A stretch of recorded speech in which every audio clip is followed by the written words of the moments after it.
Napalgan nga wa nay kinabuhi ang 15 anyos nga anak sa usa ka pulis. Personal nga arma sa pulis nakita tupad sa patay lawas sa biktima apan way nakitang foul play sa hitabo.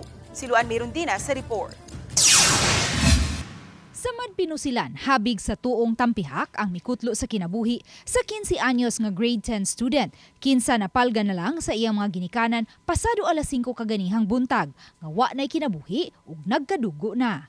Sa investigasyon sa Lapu-Lapu City Police, nakadlaw na og uli ang naasoyng minor de edad ug namaymayan sa amahan kay may klase pa kini karong adlaw.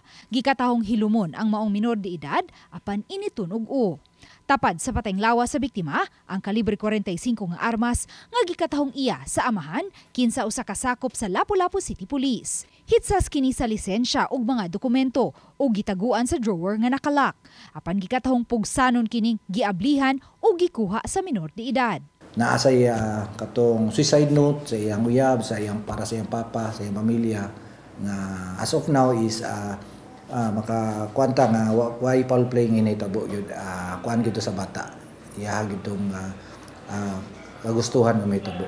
Giswayan sa RTV Balitang Bisdak pagkuha ang habig sa mga ginikanan sa naasoyng minor de edad apan anaa pa kini sa tumang pagbangutan. Mato ni Police Lieutenant Colonel Christian Torres, spokesperson sa Lapu-Lapu City Police Office, nga bisan pa man kung tataw nga kagustuhan sa minor de edad ang hitabo, ipaubos gihapon nila sa investigasyon ng amahan. Criminal o administratively ang amo ang investigation ang mukandak ana og para ma-determine gyud nato totally og naa ba siya liability. Uban ni Marlon Melgazo, Luan Merundina, Balitang Bisdak.